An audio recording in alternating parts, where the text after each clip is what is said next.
这只是个毫不起眼的诡异面具，可我只是让毁容的校花戴上，竟让她变成了众星闪耀的绝色魅魔。这是把暗淡陈旧的生锈镰刀，可我只是轻轻触碰当红歌姬，就让她成了人尽可入的外围女仆。而这样逆天的诡异物品，我还有满满一屋，只因我只长着一家竞技古董店，只要客人付得起残酷的代价，就能换取相应的逆天能力。而眼前这个女孩是我的第一个客人。金美婷本是南海理工大学的大四校花，却因一场火灾将她引以为傲的容貌毁掉。最可恶的是，金美婷用性命保护的闺蜜，却把她毁容的照发到班级群里，只为挖苦她。为了再次变美，她决定付出任何代价。我拿着一块印章从后堂出来，你愿意为了变美出卖一辈子的时间吗？1个月前，我接管了这家神秘店铺，但代价是背负前任遗失12件禁忌物的诅咒。在将它们全部找回之前，唯有雨夜，我才能获得片刻自由。而眼前这位客人，便是帮我打破囚笼、搜寻禁忌的最佳猎犬。金美婷接过印章，迫不及待地掀开衣服盖了上去。下一秒，她周身金光闪耀，脸上的烧伤痕迹迅速褪去，瞳孔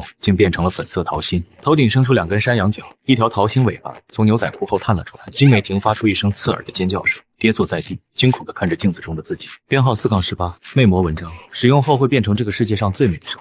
你用你的自由换取了它，对你来说很赚。金美婷急促地深呼吸着，拼命地消化自己身上的变故。过了10几分钟，她终于接受了自己变成恶魔的现状。自己不但变得更美，还拥有了超自然力量，不是吗？只是付出自由到底是怎样的代价呢？你有7天时间解决你手头上的事情，7天后你要回到这里开始你的工作。现在你可以走了。金美婷站了起来，再次看向我的眼神中多了一抹恐惧。随随便便就能把人变成恶魔，这是何等恐怖的手段！从今以后，这位存在便是自己的老板了。金美婷没想过逃跑赖账，只要不傻，就该知道违背契约的惩罚该有多瘆人。其实，如果不是一切发生的太诡异，她喜欢被操控的感觉，那种惩罚与控制是她内心深处无法告人的欲望。金美婷朝我鞠了一个躬，离开了0号古董店。我看着店外的地面，细雨蒙蒙的夜最为迷人。等了这么久，终于等到了一个雨夜，可以自由离开0号古董铺，回收遗失的禁忌之物。我走到了后堂，目光在满柜架的禁忌之物中转了一圈。禁忌之物个个都有诡谲的力量，拥有禁忌之物的人类，要么获取了强大的超凡之力，要么利用禁忌之物成为社会权贵。不过买家死后，禁忌之物会被视为仪式状态，子女好友继承后不会被记录在案。当然，那些子女或者好友也不可能是普通老百姓。如果他们不识好歹，不愿意把禁忌之物还给自己，那就得使用一些武力了。我的眼睛锁定了柜架上那柄锈迹斑斑的镰刀，编号0-3，死神镰刀。我拿起死神镰刀，走到了古董店后门，坐上复古老爷车的主驾驶，从怀里掏出一个小本子。封面上写着主理人手札，这本小册里记录着0号古董店的交易记录。20年前，郑秀华在古董店中以1半寿命为代价交易了海妖鲛珠。郑秀华是20年前突然崛起的歌唱家，一时间成为那个时代的乐坛天后。不过在2年前，年仅38岁的郑秀华就因病而逝。最近新闻报道中说，她的女儿白莎莎完美的继承了她的歌唱天赋，年仅20就已经出道，歌声红遍大江南北，粉丝无数。编号3-11，海妖鲛珠可以让使用者拥有海妖一般的歌喉，看来海妖鲛珠就在白莎莎手上。南海绿马庄园，这是白莎莎的家。今晚娱乐圈、商界各界名流都会来这里参加舞会，庆祝她这次亚洲巡演成功。化妆间里传出吵闹的声音，2位穿黑衣的保安架着一位死肥宅往外走。女神，求求你给我一个签名吧！真恶心，怎么什么人都能来我家了？真不知道怎么混进来的。穷鬼和屌丝，躲远点好吗？白莎莎对外一副温柔随和的模样，内心根本看不起那些穷人。穷人身上有穷味，她对穷味过敏。白莎莎放下手机，认认真真的补妆。她长得并不漂亮，甚至普通的有些过分，只是有一副好嗓子。她的歌声总会令人身临其境，无人不为之倾倒。白莎莎补妆完毕，轻轻抚摸着脖子上的珍珠挂坠。这个世界真是一个很大的变装舞台，也幸好我拿到了后台的钥匙。她自己心里也清楚，她能够拥有的一切都是因为母亲的这件遗物。母亲临走前对她千叮咛万嘱咐，一定不要使用这件宝贝，这是她管人借的，未来某一天她的主人会来拿走。想到这里，白莎莎脸色变得阴沉，眼神变得贪婪。它的主人会来拿走，有种过来试试，这宝物是我的，谁都不可能拿走。他父亲表面上是生意人，其实是制造违禁致幻药的地下大佬。庄园里雇佣的保镖，每一个都是得力打手，见过血的那种。白莎莎也知道这件事，可又能怎样呢？这个世界不分好人坏人，只分穷人和富人。他可没少用自己的影响力帮父亲打掩护。这时化妆间外传来脚步声，白莎莎挂着职业化微笑回头看了一眼，看到来人后，白莎莎的笑容骤然消失，变得不耐。我来拿回属于我的东西。这又是什么新的泡妞套路吗？赶紧滚！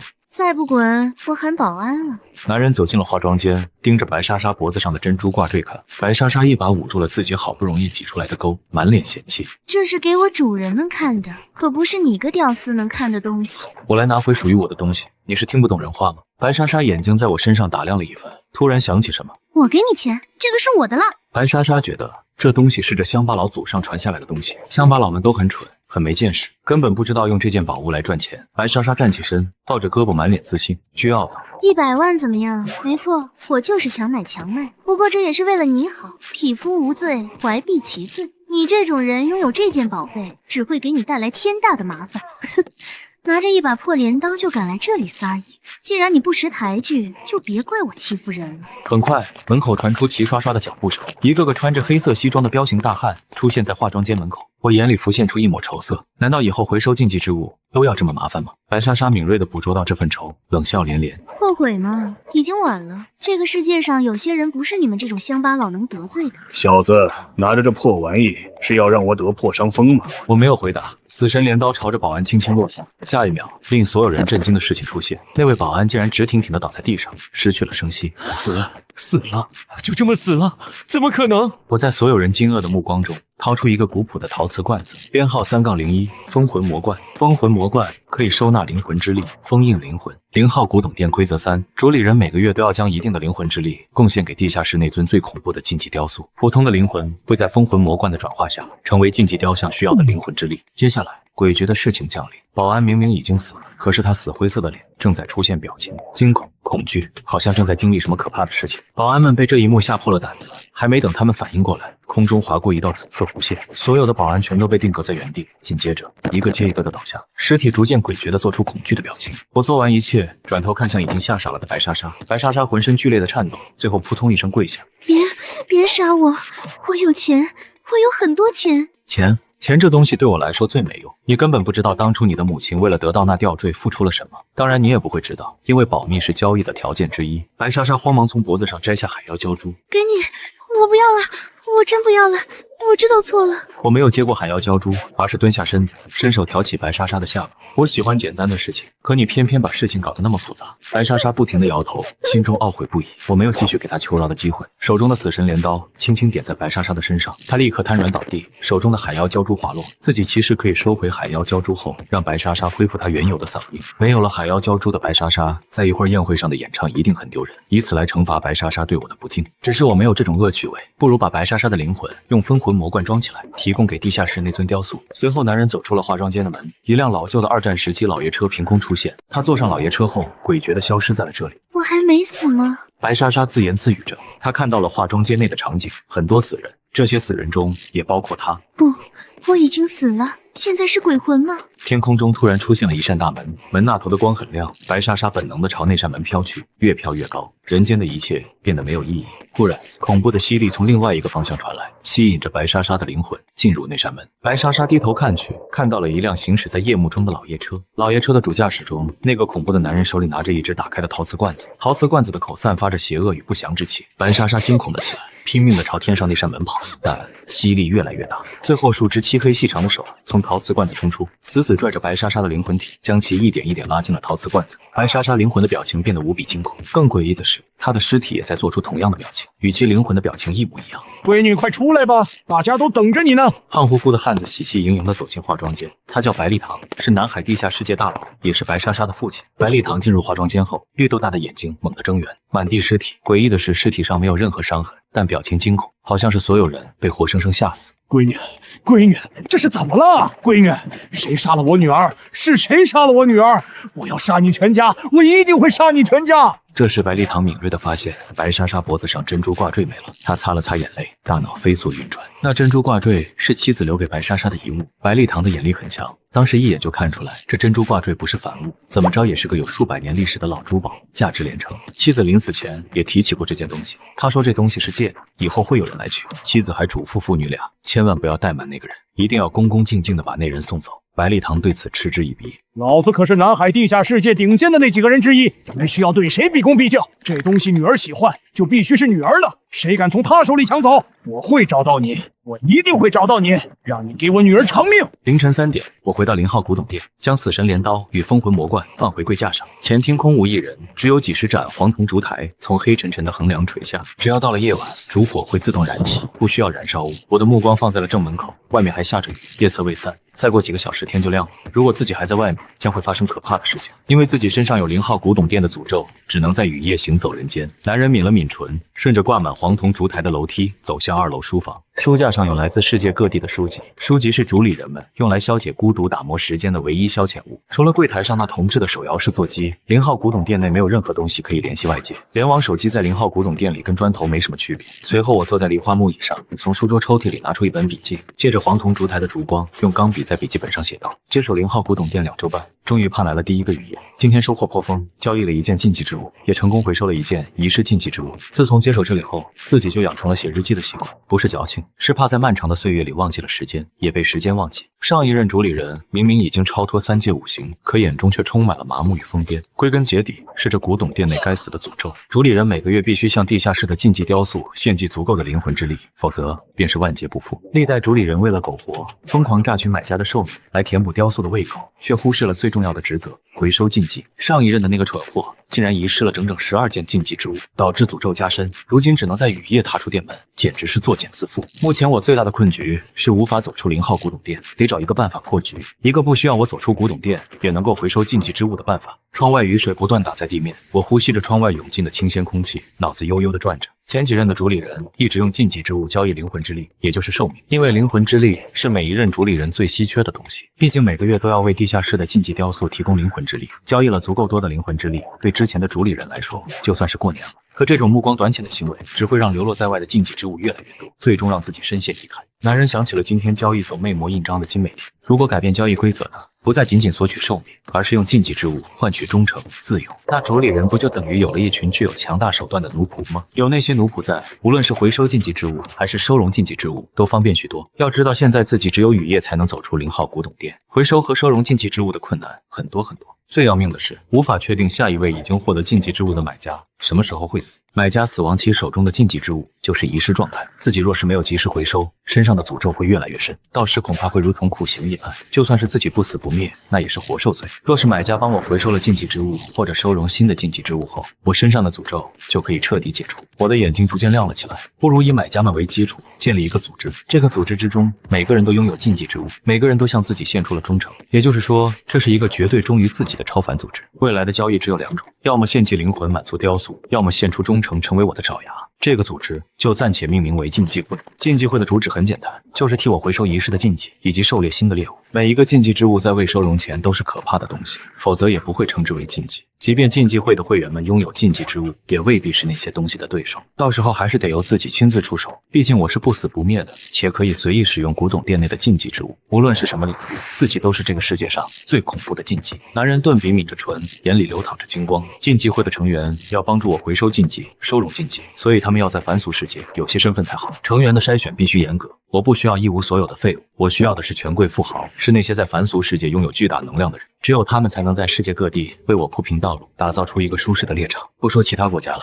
就单单说夏国这个人情社会，没钱没社会关系，恐怕寸步难行。所以我需要禁忌会成员在社会上的能量。现在只需等金美婷来报道，她将是我手中打出的第一张王牌。南海金海龙酒店包厢，空乘专业大四的女同学们正在吃毕业散伙饭，大家都喝了不少，气氛热烈。班长笑着起头，大家都说说以后打算干什么？一提到工作，大家话匣子都打开了。我啥也没面上，准备去好利来端盘子了。我过了川航的面试，后天就去崇州培训。班长你呢？不是一直在考编吗？我啊，这次运气比较好，考上治安局了，拿了毕业证就去报到。崔新月听着这些，心里发笑，但还是假装附和。真羡慕你们可以自由自在的，不像我已经被张百威导演看中了，准备进圈拍戏。全场瞬间安静，那可是张百威，影视圈的大佬，大家看他的眼神立马变了，全是嫉妒。崔新月很享受这种目光，继续显摆。张导今晚会亲自来接我，一会儿瞪大你们的眼睛，看看真正的大人物。肯定是金美婷没去。否则怎么可能轮到你？这话精准踩中崔新月雷区，她的眼神瞬间怨毒起来。她出身农村，为了变美一直模仿金美婷，可无论怎么努力，大家还是只喜欢金美婷。崔新月盯着短发女生冷笑：金美婷，她那张脸全是烧伤，还能拍什么？拍恐怖片吗？你胡说，我昨天还看见她了，她比以前更漂亮，不像某些人照片全靠 P。那你告诉我，她要是没毁容，为什么不敢来？美婷刚刚和我发了消息，说马上就到了，到时谁是白雪公主一目了然。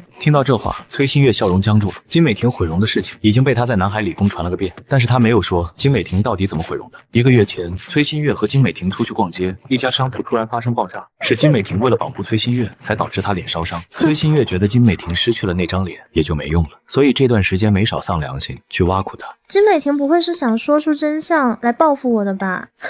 这年头有钱有势就是大爷，只要自己是张百威导演的女主角，就算自己是白眼狼又怎么了？金美婷以后连给我提鞋都不配。这时包厢门被推开，崔新月害怕地看了过去，来人不是金美婷，而是一位身材消瘦、表情倨傲的中年人。所有女孩都惊愕地瞪大了眼睛。这中年人他们经常在电视上看到，是这次获得国际电影节金熊奖的大导演张百威。崔新月看着周围女生错愕的表情，心中暗爽不已。她站起身，迈着猫步，扭着小蛮腰走向张百威，挽起他的胳膊，嗲嗲道：张导，你怎么这么早就来接人家啦？张百威一脸不耐烦，完全无视了其他人。今晚有雨，必须在雨落的第一时间举行开机仪式拜神。要不是怕你闹出什么幺蛾子，不然你以为我想接你？你还想在这里和这群人鬼混多久？这番话很傲，完全没把在场的女生当一回事。可女生们心里都有数，在这种大人物面前，她们确实不值一提。导演们或多或少都有些信仰，圈里盛传张百威导演不信戏神，不敬菩萨，不顾三清，只信奉雨神。他每次的开机仪式都要选择雨天，雨刚落地时就是仪式开始时。女生们面面相觑，眼神变得意味深长起来。原本以为崔新月多受宠呢，搞了半天，人家导演压根没把她当回事儿啊。其实他们想的不错，张百威根本看不上崔新月，他是一个戏痴，就连挑选群演也要亲自过一遍演员。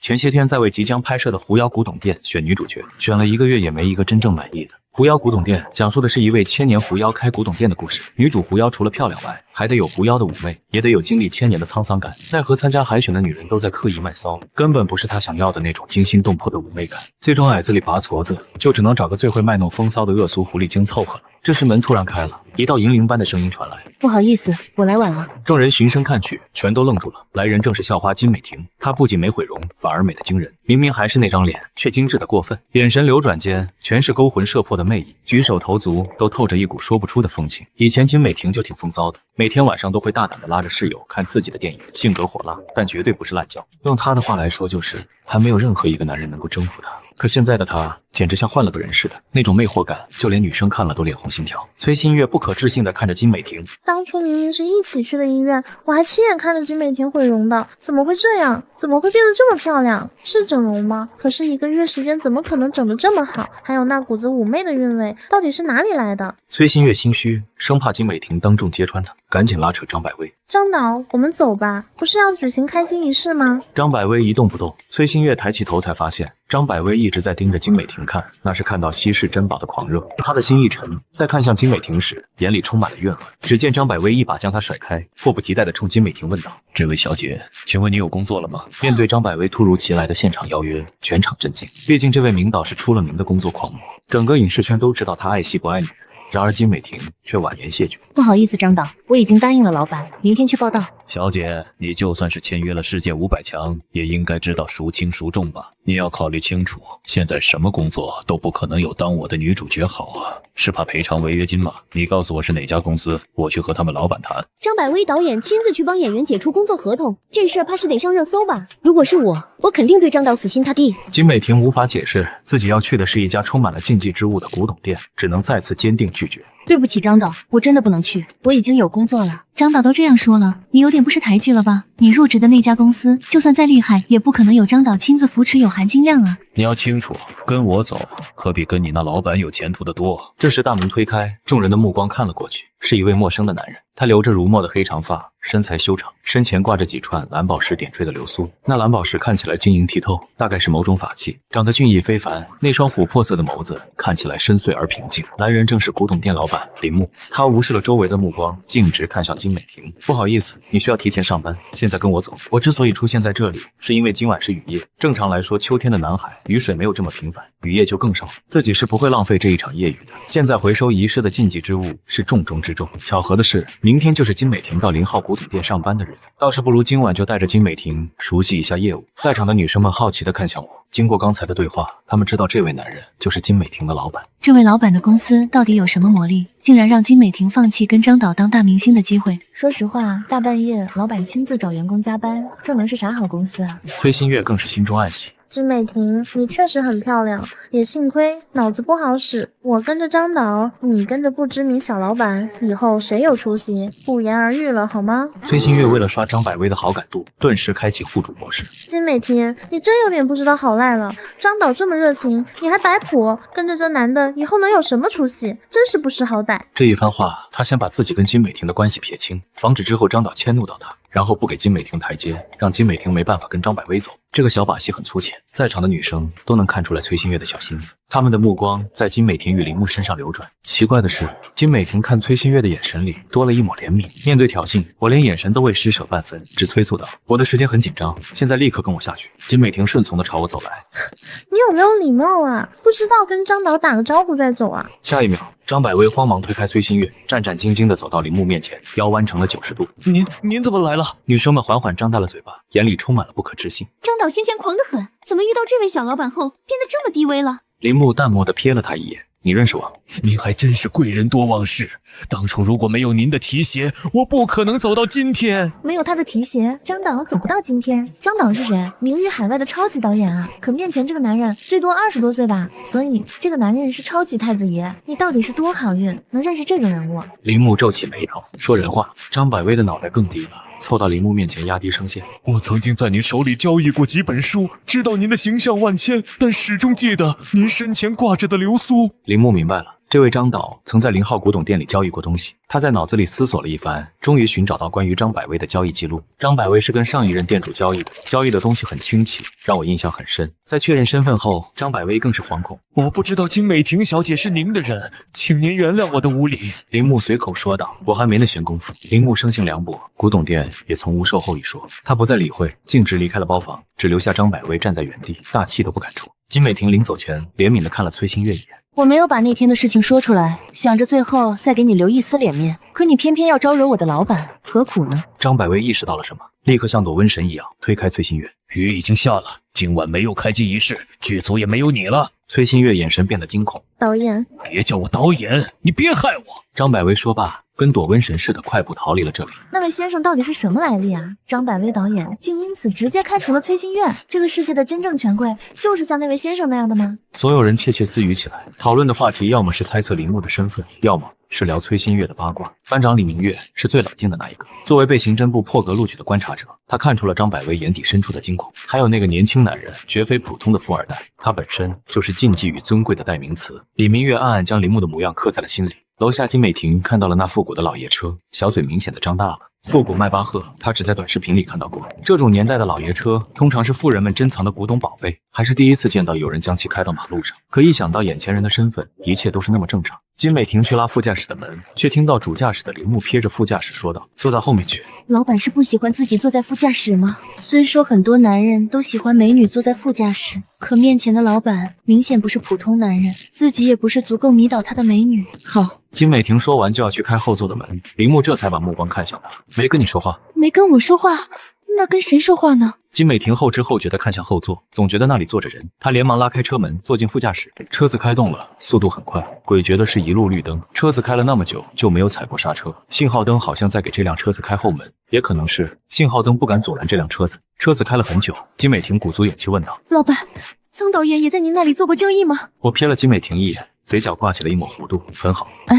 什么？你不怕我很好？否则以后很多工作都会很吃力。金美婷低头看着自己白皙的大腿，她不是不怕，只是钝感力太强。拥有如此钝感力的她，都过了那么久才敢跟铃木搭话，已经很说明这位老板很可怕的问题了。张百威在20年前从0号古董店交易了一件东西。他20年前突然成名，就是因为从您那里交易了东西吗？我点了点头，算是吧。金伟霆顿时来了兴趣。是什么东西啊？我嘴角挂着笑，慢悠悠道：“他用自己的生育能力换了几本破书。根据交易记录，20年前张百威走进了0号古董店。张百威想要好的故事拍电影，可又贪生怕死，不愿意交易灵魂之力。前任店主只好将他本人在漫长岁月中写的几本小说给了张百威。张百威因为那时候妻子已经怀孕，所以用生育能力来交换。其实这也挺好的。这个世界恐怕很多想要孩子的人，无论男人女人，都愿意用寿命换取生育能力吧。灵魂之力能交易的不仅仅是禁忌之物，生育、健康、善良，甚至是恶毒，也能在0号古董店里交易，只是不能用普通古董来交易罢了。当然，恶毒这东西一文不值，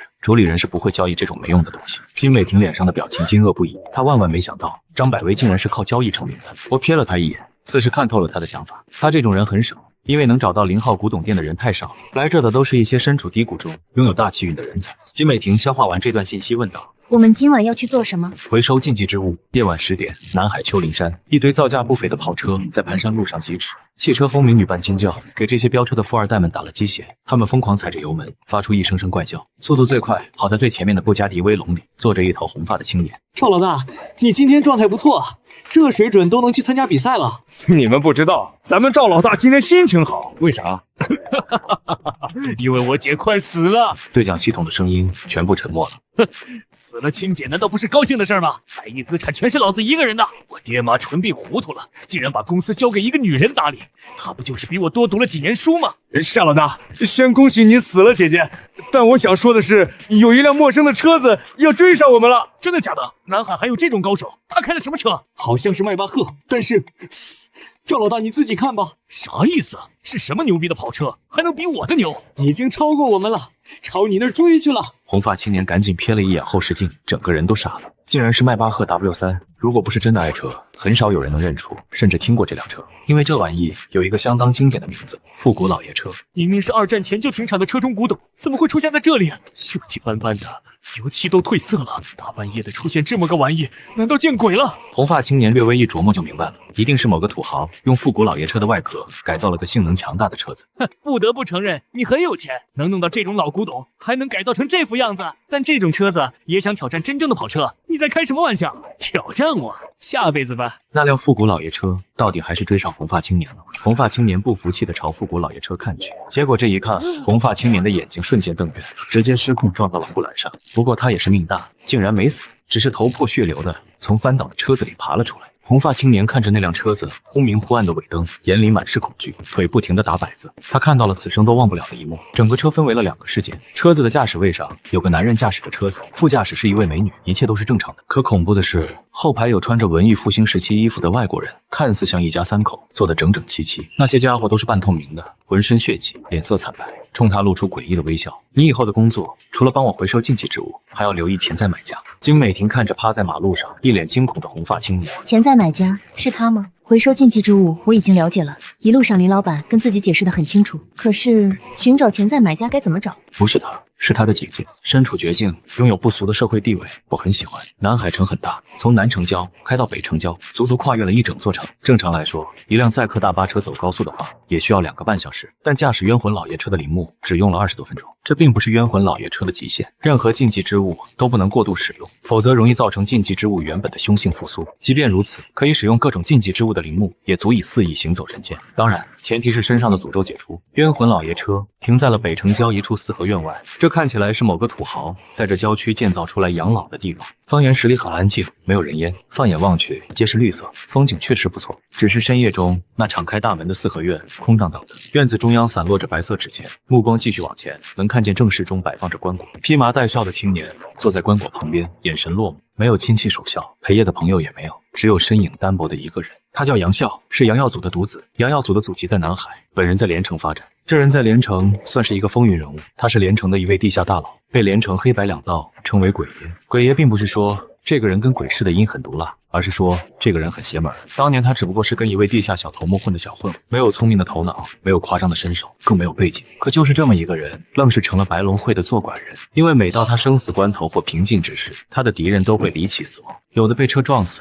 有的失足坠楼，有的心脏骤停，甚至还有人在洗澡时淹死的。治安官曾怀疑过是他动手杀了受害者，可调查了半天，人家都有不在场的证据。就这样，鬼爷这名声算是打了出去。有人说鬼爷会妖法，也有人说鬼爷会下咒，反正得罪谁都不能得罪这位就对了。1周前，鬼爷在睡梦中死亡。竞争对手趁机吞并了白龙会的场子，仇家们纷纷落井下石，那些鬼爷的朋友也避而远之，甚至亲戚都不来吊唁。杨笑在短短1周就看透了人情冷暖，用剩下的积蓄买了一辆面包车，将父亲的棺椁运回南海老宅。他双眼熬得通红，独自一人抱着遗像，在秋风瑟瑟中发呆。忽然门口传来车子的灯光，杨笑抬眼看去，木然的眼里逐渐有了光，不是路过的车辆，是特意来的。杨笑已经将家财全部散了出去，满足了仇家与竞争对手的胃口，所以不会是仇家来沾晦气，那就是来吊唁的人。渐渐的，他看清了来人，一男一女。男人穿着墨色绣龙广袖长袍，牌子看起来有些年头了，价值不菲，足够当一件珍藏了。女人很美，穿着黑色外衣，在男人身后为其举着一把黑伞。金美婷跟在林木身后，眼睛悄咪咪地打量着，她想看看这位神秘的存在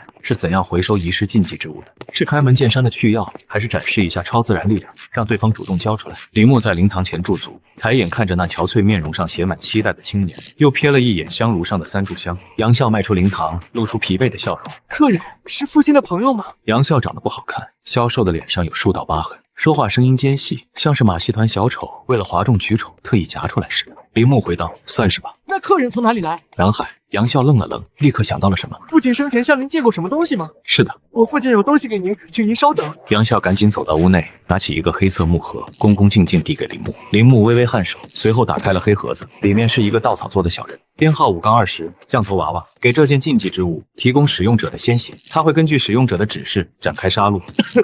我父亲说，如果见到您的话，一定要转告您。他说他这辈子过得很潇洒。林木顿住了身形，这句话不是对自己说的，是对上一任主理人说的。上一任主理人已经承受不住0号古董店的压力与诅咒，将店铺转让给了自己。杨耀祖的交易很离谱，都不知道上一任主理人是怎么想的，竟然用降头娃娃交换了他的仁义道德。仁义道德能做什么用呢？不如灵魂之力来的实在，怪不得他扛不住压力。按照他这种交易方式，每个月给地下室的禁忌雕塑提供灵魂之力都困难。可不可以请先生与我交易？你的父亲不守规矩啊！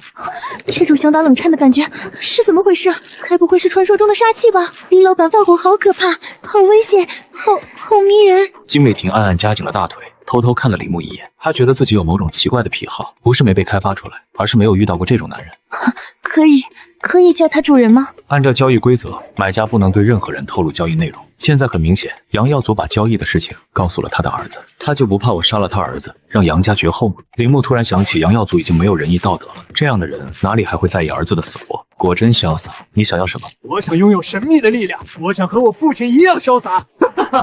这段时间我已经看透了人间冷暖，兄弟落井下石，女友背叛离开。我崇拜我的父亲，他虽然是一个彻头彻尾的恶人，但一辈子被人怕，一辈子都潇洒。我可以给你这个机会，你和我助理聊。林木需要禁忌会为自己回收禁忌之物，以及收容新的禁忌之物。要是有杨笑这么个恶棍，自己就会有一个得力的助手。再者，杨笑本身就有一定的社会人脉，只是家道中落了。如果他走回其父亲的巅峰，那与现在就不可同日而语。按照常理来说，这是不可能的。但是呢，有禁忌之物这种恐怖的物件，只要有脑子就能起飞。当然，一定要有脑子。林木说罢，转身离开。父亲，我一定活得比您潇洒，比您更狠、更恶。这里以后就是你的房间了。0号古董铺内没有信号，明天你可以出门和杨笑联系。啊，竟然是豪华的中式装修，跟古代大家闺秀的闺房似的，这也太美了。还有，你会做饭吗？会，我一直都是自己做饭吃。储藏室里有食材，如果没了你就去买。老板，这个我放在哪里？去楼下，按照禁忌之物上的编号摆放。降头娃娃的首位数字是5，就放在5号柜架上。你经过5号柜架时听到的任何声音都不要理会。啊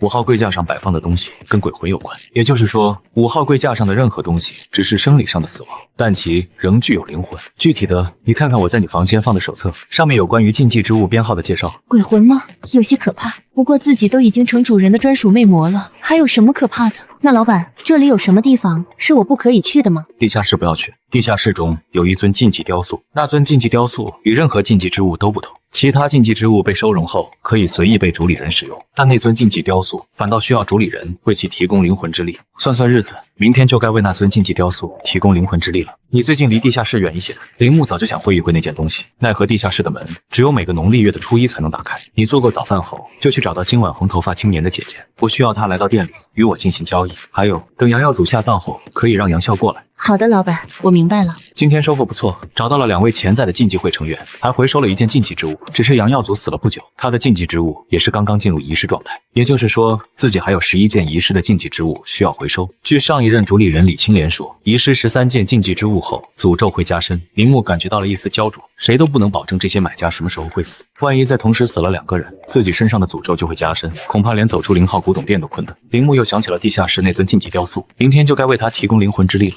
幸好封魂魔罐中还有一些灵魂之力，可以支撑2个半月，也就是说自己在2个月内必须要获得下个月的灵魂之力。没想到我都不死不灭了，竟然还会有业绩压力。翌日清晨，餐桌上有已经做好的早餐，金美婷已经去执行任务了。如果她能力足够，今晚就能将那红发青年的姐姐带过来。竞技会的第2位成员也就该诞生了。铃木有吃早饭的习惯，但今天却打破了常规。今天是初一，是为地下室那尊禁忌雕塑提供灵魂之力的日子。铃木有些迫不及待，想会会那尊雕像。他拿起柜架上的封魂魔罐，沿着后堂的台阶一路走向地下室。地下室门口那一扇古朴黑色木门，此时是自由打开的状态。铃木看了一眼如深渊一般漆黑的内部，抬腿走了进去。进入地下室的一刹那，偌大地下室中各处摆放的365座青铜烛台，腾地燃起绿油油的火焰。铃木讶异地打量着这里的环境，绿色的火焰没有一点点温度，甚至有些凉意。铃木知道那尊禁忌雕塑就在石像之中。他走上前打开封魂魔罐，石像裂痕爆开，露出了里面的白玉骷髅。他披着破烂的黑色长袍，怀中抱着黑色小盒子，端坐在一张黄金王座之上。看到铃木到来，那白玉骷髅竟是缓缓抬起了脑袋，恐怖的威压迎面而来。若是寻常人在场，心理素质强的会忍不住对其跪拜叩首，心理素质差的恐怕会直接害死过去。上一代主理人说，整个古董店最恐怖的东西就是禁忌雕塑。进入地下室后需要3叩9拜。铃木觉得荒谬，他不可能跪任何一个人，哪怕对方是一尊活生生的神。给我安静点，大不了你就给我身上诅咒加深，你这尊雕塑也别想再获得任何灵魂之力。白玉骷髅紧紧盯着铃木手中的封魂魔罐，竟低头妥协。铃木将封魂魔罐打开，灵魂之力具现化，一道道乳白色的气流从罐中涌出。白玉骷髅雕塑似乎开始了呼吸，那些灵魂之力正在进入白玉骷髅的口鼻之中。编号0-01，皇帝。编号首数字是0，说明禁忌之物与神明有关。这难道真的是一尊神明残骸？看来神明跟神话说中的神区别不小啊！我还从未听说过哪一尊神明为皇帝。过了10几分钟，白玉骷髅机械性的将灵魂之力吸光，重新低下了头。铃木看了白玉骷髅许久，拿着封魂魔罐走出了地下室。夏总，您还是快把合同签了吧，您的身体早已经破烂不堪，还在坚持什么？将集团转给夏公子，是你现在最好的选择。夏利心有不甘，他想打造一个世界梦品牌，让全世界都离不开他。如果将集团交给那个只会吃喝嫖赌的弟弟，那他这个家族传承200年的世界梦也就距离灭亡不远了。夏利想把世界梦交给其他人，比如说公司里某位有勇有谋的高管。血脉传统不重要，世界梦品牌的传承才是重中之重。奈何他已经没有能力将信息传递出去了。前几天他的手机就已经被拿走了，这层楼里也只有夏利住在这儿。这些天里甚至都没有护士和医生过来，也就是说他已经被软禁了。夏总，这也是股东们的意思。等我签了合同，世界梦集团就在弟弟夏启明手里。他只是一个贪玩的孩子，恐怕会被股东们吃得连骨头都不剩。我只希望弟弟能够快快乐乐的当个富二代，而不是趟这浑水。夏总，别不识抬举，夏少爷说了，只要你乖乖签下合同，他会让你安心在这里等死。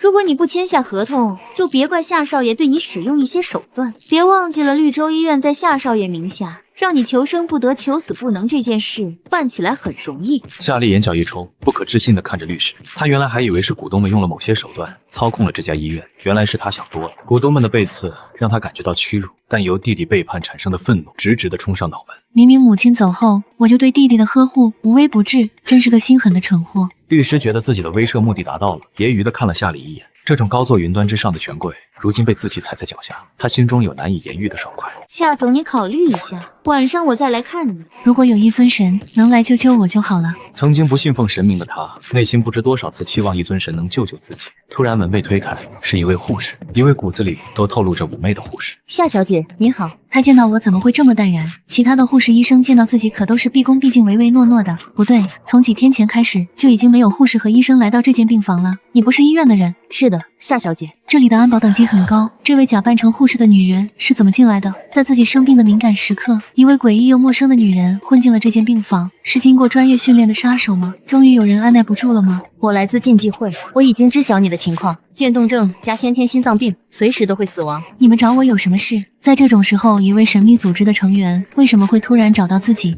或许这是我逆风翻盘的关键。你很幸运，被我的主人注意到了。这位美得惊心动魄、疑似高级杀手的女人，竟是一位女奴。竞技会到底是一个什么样子的组织？你的主人可能不太聪明，不然为什么会注意到我？你也看见了，我现在哪里也去不了，命都不知道什么时候会没，不能为你们提供任何帮助。夏丽这番话是在自嘲自己的处境，谁知面前这位穿着护士装的美人突然咯咯直笑。就是因为她可怜你啊，不然为什么会注意到你？我家主人最喜欢看戏，尤其是蝼蚁获得新生后演绎的故事。你该感激你悲惨的命运，否则你一辈子都不可能听到我主人的名字，更不会见到他的真容。新生是什么意思？难道还能治好自己不成？又什么叫一辈子不可能听到他主人的名字？连听到那位的名字都是恩赐，他的主人难道是世界级富豪或者帝都的官方高层？你应该为可以在我主人面前表演感觉到荣幸，收起你那些不值钱的小心思，好好感激主人能看你一眼。夏丽不知道怎么的，竟没有觉得眼前人在贬低自己，她有一种直觉，只要见到了主人，就能够摆脱自己的命运。夏丽相信自己的直觉，就因为这种敏锐的直觉，她才能将世界梦越做越大。她想见一见那位主人。即便我的直觉是假的，那位主人不能治好自己，那也会让世界梦不灭亡在我的手里。我还有时间为世界梦寻找到合适的继承者继承。我怎样才能见到你的主人？金美婷松了一口气，她原本只是一个大四学生，面对夏丽这种权贵，心里头确实挺慌的。她怕把铃木交代的第一件事办砸。主人今天交代给我的事情很多，我没空跟你多说废话。上面写的是0号古董店的地址，你只有今晚有机会看见我的主人。说罢，金美婷站起身，扭着小蛮腰走出了病房。夏丽紧紧盯着金美婷的背影，在金美婷走后，她连忙拿起那张纸片，迅速将地址记在脑子里。我一个病入膏肓的残废，该怎样离开绿洲医院去见主人呢？一定要见一见，世界梦一定不能毁在自己手里。夏丽脑子一转，用尽全身力气抓起水杯，狠狠砸在电视上。大概过了2分半，2名保安飞速冲进了病房，他们受过专业训练，对这种声音相当敏感。保安们看夏丽好端端的，松了一口气。要是夏丽想不开自杀，他们每一个都得受到惩罚。打电话给姓赵的律师，就说我同意签合同，但是你们要带我去一个地方拿到父亲的遗物。放心，我最多1个小时就能回来，可以让他在病房里等我。保安们大眼瞪小眼，为首的那位走出门，拨打了一个号码。去，让他去，只要能签合同，怎么都好说。会不会是一个陷阱？万一他去的地方有熟人能够求救怎么办？你们不会盯着啊，他老实一点还好，要是有小动作，就把他给我按回来。万一他跟接触他的人说了不该说的，也一块给我按回来。也是，南海竟然还有这种破街，比老城区都破。这里真有人住吗？你该不会是耍哥几个玩吧？这里肯定没人住，你不知道安祥街吗？没听过。也是，也就老南海人知道这里。你现在所看到的一切，都是原汁原味民国时期的产物。民国时期保存到现在？当然，这是保存最完整的民国街道。说起来，这事还跟世界梦集团有关。80年前，世界梦的老板还是夏哲。那会儿，夏民国官府欠世界梦集团一笔钱，官方把这条街批给了世界梦集团，算是抵债。批给了世界梦集团？这条街怎么还没有发展起来？当然是以建筑保护遗产为理由，禁止世界梦毁坏这里的房子。所以这条街名义上属于世界梦集团，其实还是人家官方的。那夏哲还真是个冤大头。保安队长心里头安定了下来，本来还怕夏丽想耍心机，现在看来大可不必担心了。这里怎么可能会有人住呢？竞技会的人又怎么可能在这里见自己呢？那个女人难道是骗子？她与世界梦有仇，是特意跑来羞辱我的。不走，这里还真有人住啊！夏丽赶紧看了过去，果然前面不远处就有一栋古香古色的2层小楼，门口还挂着2个很有感觉的红灯笼。夏丽不断地打量着小楼，门口上有个牌匾，名为0号古董店。到了，把夏总带下去吧。夏丽旁边的保安快步下车，从后备箱拿出轮椅，很粗暴地把夏丽抱到了轮椅上。另外2名保安也下车，一左一右地站在夏丽旁边。我想自己进去，这可不行，我们得时刻看着你。夏丽内心挣扎了一会儿，她去见那位神秘的主人，实在不应该带这些人进去，但是她没有话语权，也没有自由行动的能力，只能任由保安们摆布。好吧。夏家竟然还有这种牛逼的地方，这屋子里的东西恐怕都上亿了吧？夏丽眼神里充满了骇然，她曾是南海顶级富二代，现在是南海顶级富豪，眼力是有的。这里的每一个物件都是年代厚重的古董，包括楼梯桌椅，这种手笔放眼整个夏国也是难以预见的。在安祥街这种地方，为什么会出现这么一家古董铺，并且我竟然对此还一无所知？客人们到了，请坐。3名保安盯着金美婷看，眼珠子都快直了。这大胸，这小腰，这大腿，他们觉得自己某个部位不安分起来，赶紧坐了下去。主人稍后下来，你先暖暖身子。怎么说？上面让我们留意跟夏丽接触的人。这小骚娘们，咱们就多注意点呗。我的意思是说，咱们跟赵律师说，夏丽跟那小骚娘们说了不该说的，咱们直接把小骚娘们抓走。行，弄这小骚娘们一下，死了都值了。还有这什么主人，我们一块儿也绑了。反正这娘们儿我弄定了。夏丽脸色难看的厉害，只能冲金美婷露出歉然的尴尬笑容。金美婷会意她一个安心的微笑，再看那3个保安，像是看3个死人。这时，楼梯口传出沉稳的脚步声，一个穿着黑色银纹汉服长袍的男人出现在众人的视线中。他带着清冷的气质，面无表情地走到桌子的主位坐下。金美婷乖巧地站在他身后，夏丽尽量让自己的背挺直一些。她是一个很高傲的女人，遇到强者也十分愿意展露出自己的自信。奈何她身体太差了，正襟危坐都困难得很。这家店的店主这么瘦，那不是随随便便打包就带走了？那个骚娘们儿今晚得遭老罪了。主人，请用茶。主人，这是个什么恶趣味称呼？林木没有想太多，也无视了3个保安，深邃的眸子看向夏丽：“你的身体比我想象中要差。”夏丽一颤，想开口说些什么，但很忌惮地看了看身边的保安：“在我这里没那么多麻烦，不要害怕。”您能不能治好我？有钱人都是神经病吗？你这病，如果天王老子不来，谁能救得了你？夏丽其实也就是问问，她只是抱一点点幻想罢了。她见面前的男人面无表情，尴尬地笑了笑。那您能不能救救世界梦集团？如果夏启明继承了世界梦，他就会被股东们操控，到了那时候，世界梦就完蛋了。可不可以帮我逃出牢笼？我会安排好我的后事，会有我最出色的手下与竞技会合作。我能治好你。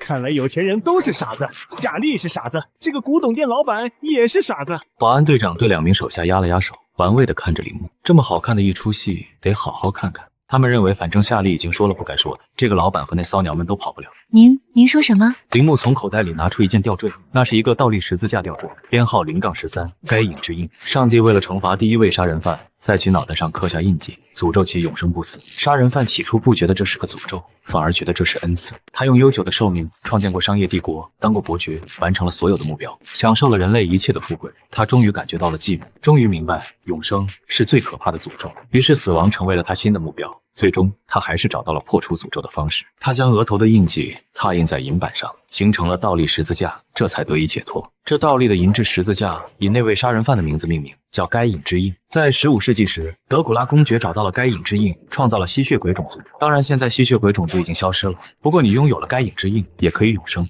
忽悠小孩呢？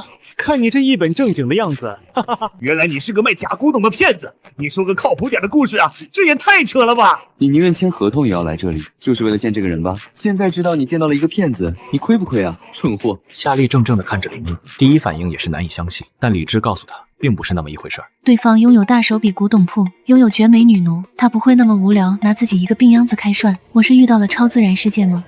我怎样才能得到他？他信了，他竟然信了这种鬼话！你愿意为这续写的篇章付出怎样的代价？什么我都愿意，怎样都好，只要我能活下去。把你的灵魂抵押在这里，将忠诚献给我，我赐予你永生。我愿意。它属于你了。从今以后，你是竞技会的一员，有我的庇佑，即便是死神也不能将你拖进地狱。下一秒，异变出现了，保安队长的笑声戛然而止，眼里从震惊变成迷茫，再从迷茫变成彻头彻尾的恐惧。只见夏丽站了起来，竟然从地上站了起来，她的皮肤开始变得苍白，干瘦的身躯在神秘的力量下开始丰满，原先病怏怏的女人竟然转瞬间变成了极品玉洁，阴冷的气息不断从夏丽身上散发着。那位叱咤南海的女总裁真的从地狱边缘爬回来了。夏丽不可置信地感受着身体的变化，从小身子就不好的她，从未感受过如此强大的身躯。她心念一动，身体再次发生变化，瞳孔从黑色转化为红色，犹如2轮猩红之月。后腰处一对蝙蝠翅膀刺破了衣服，暴露在空气中。林木回过神，继续翻看主理人手札。他怀疑自己被谁做局了，所以才会成为古董店的主理人，因为这家古董店正需要自己这样的老板。林木寻找着许愿石的使用记录，许愿石只被使用过2次，第2次是夏哲，但第1次没有相关记录，只是提到被使用过。许愿石第1次的使用是第1任主理人的时代，那会儿还是唐朝，应该不会有人那么无聊，在1400年前许下了一个关于我的愿望，自己能成为0号古董店的主理人，应该就是一个巧合。毕竟1400年前谁认识我？如果真有人算计了自己的命运，那我会用所有的办法让那个人待在封魂魔罐中。回收遗失禁忌之物，寻找新的禁忌之物。世界上竟然有如此多的禁忌。这些禁忌都好可怕，好令人着迷。其实，老板才是最大的禁忌。是啊，令凡人无法想象的禁忌，只是老板的收藏品而已。金美婷很喜欢夏丽的骇人，他在竞技会的辈分可是比这位高高在上的女总裁高多了。在以前，我能接触夏丽的唯一方式就是为她服务，为她表演吧。所以你要努力做回世界梦集团掌门人的位置，只有这样，你才能为竞技会做更多的事情。我本来就是自愿在古董店交出了灵魂，现在自己也已经成为了那位存在的女奴，真的很感激林先生注意到自己这位挣扎在死亡边缘的蝼蚁，我会努力的。夏丽看到了商机，她成为竞技会的会员，等于介入了超自然世界。发展遇到瓶颈的世界梦集团，因为竞技会有了新的出路。我会很快重新掌控世界梦，为竞技会赴汤蹈火。人呢？人呢？再给他们打个电话。赵律师眼神里写着惶恐。股东们已经知道夏丽准备签合同了。夏丽死之前，股东们还有很多紧急的事情要做。今晚他们推掉了手头的事情，在深夜的会议室等他把合同拿过去。要是他因为失误把夏丽放跑，股东们会活吞了他。赵律师还是没人接。是什么事让赵大律师发这么大的火？赵律师听到这个声音，眼睛一下子就亮了，是夏丽的声音。夏丽回来了。你该庆幸你没有耍小心思，否则我一定把你……赵律师说了一半，看到了一步一步走来的夏丽，眼里露出不可置信之色，愣是把后半句话咽了下去。夏丽竟然站起来了，怎么会？难道是刚刚去见的那个人有某种高科技药物，能够让夏丽回光返照？到底是传承200年的超级集团，竟有这种恐怖的底蕴？不用找了，他们3个不会来了。我承认你能让自己站起来，很有本事，但是你真的不该回到这里的。你难道以为现在还跟以前一样，你一声令下，世界梦的员工就会听你的？太自信，太天真，太愚蠢了。保安，把他给我按回病房里。今天的合同，你签也得签，不签也得签。赵律师说完，10几名保安面露阴狠，缓缓朝着夏丽靠拢，挡住了夏丽的路。最前面的那名保安朝着夏丽伸出手，要把她擒住。夏丽的手指骤然成爪，锋利的指甲瞬间切断了那名保安的喉管。所有的保安都被这一幕镇住，纷纷露出恐惧和不可置信的神色。夏丽的脚步没有停留，每走一步就有2名保安身上多了窟窿，血涓涓流出，失去声息。赵律师缓缓张大了嘴巴，惊骇地看着这一幕，大腿抖得厉害。给他们发消息，告诉他们你马上到。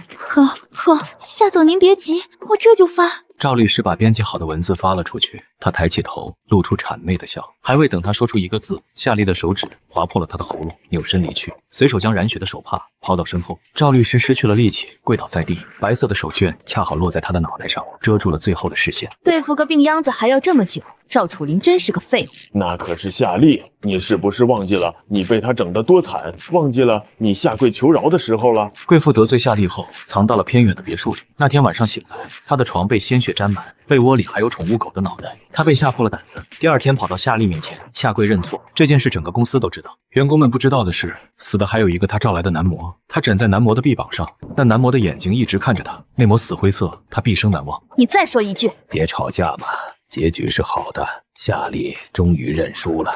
等夏启明上位，世界梦就是我们的了。哪里来的我们？先说好，夏启明上位后，我就带领我团队和我的钱离开世界梦。世界梦早就到瓶颈了，干巴巴的指望世界梦赚更多的钱，简直就是痴人说梦。夏丽那个浪蹄子压了我们那么多年，终于啊，浪蹄子命到头了，我也算有了出头之日。这些人有的想在世界梦掌握更多的权利，有的想另起炉灶。总之，世界梦现在就是一块餐桌上的蛋糕，他们在等赵律师送来餐刀。这时，会议室的门被敲响，众人纷纷露出笑意。门被推开，股东们看到来人后，笑容凝固了。你刚才说什么？夏丽的声音如一柄薄而利的兵刃，精准定在贵妇的心脏上。所有人的目光都汇聚在了她的身上。明明刚才还骂夏丽骚蹄子，现在人来了，竟连一个标点符号都说不出来。她脸烧得厉害，被夏丽欺辱的屈辱，在这一刻终于爆发。夏丽的渐冻症和心脏病是真实的，夏丽一定会死，而且很快。骚蹄子，别装腔作势了，你这个病秧子的时代结束了，世界梦属于我们的，而不是你这个将死之人。这番话让所有股东清醒了过来。夏丽就算能重新站起来，那也只是一个奇迹而已。她的病早已将她判了死刑。股东们想到这里，腰板都直了起来。你们的胆子越来越大，大到令我害怕世界梦栽在我手里。所有人双目震惊地看着这一幕。夏丽亲手打人，并没有什么稀奇的。令人难以置信的是，夏丽明显没有病，否则哪里来的这种力气？夏总，这不关我的事啊，都是他们的主意。我们是怕世界梦后继无人，所以让赵律师想想办法。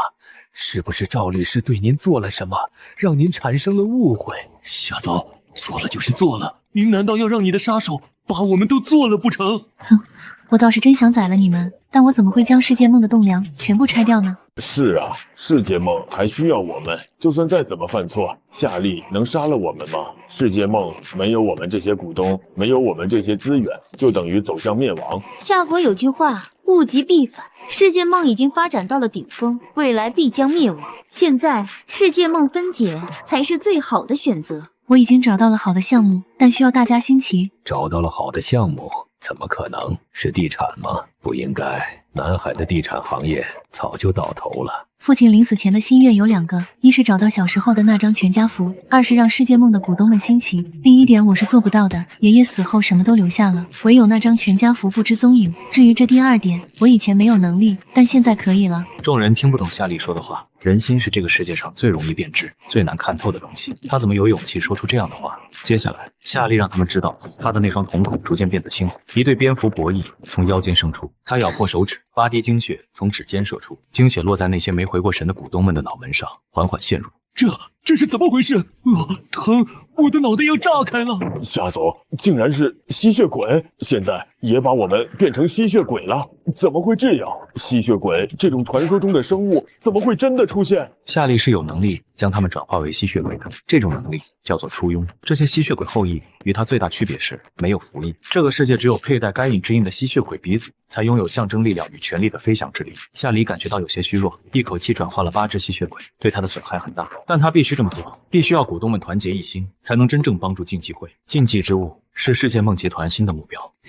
夏总，夏里2条修长的大腿叠加，翘起2郎腿，曲线优美，恢复了正常人类的身躯。白皙修长的手指托着俏脸，是母亲。老者的身子狠狠一颤，苍老的脸露出惊愕，无法抗拒的血脉威压降临在所有人心头。他们有一种直觉，只要忤逆这位母亲，会顷刻间死亡，连灵魂都不再有。母亲！夏利嘴角的弧度愈发明显。这时门又被推开，是一位红发青年，名叫夏启明，是夏利的弟弟。姐，你咋还没死？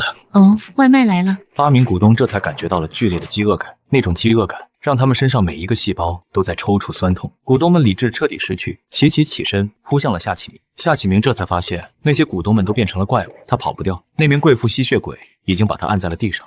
姐姐，救我啊！我死了，夏家就绝后了。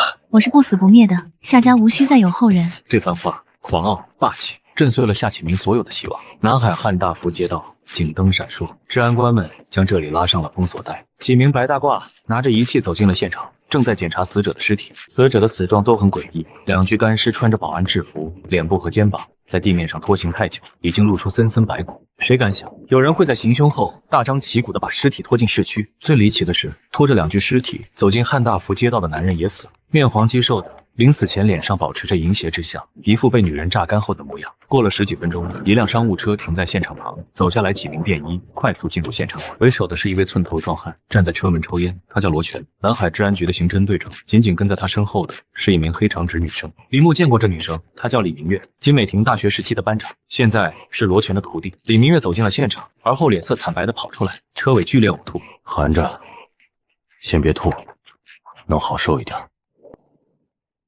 干我们这行就是这样，什么恶心的场面都能看到。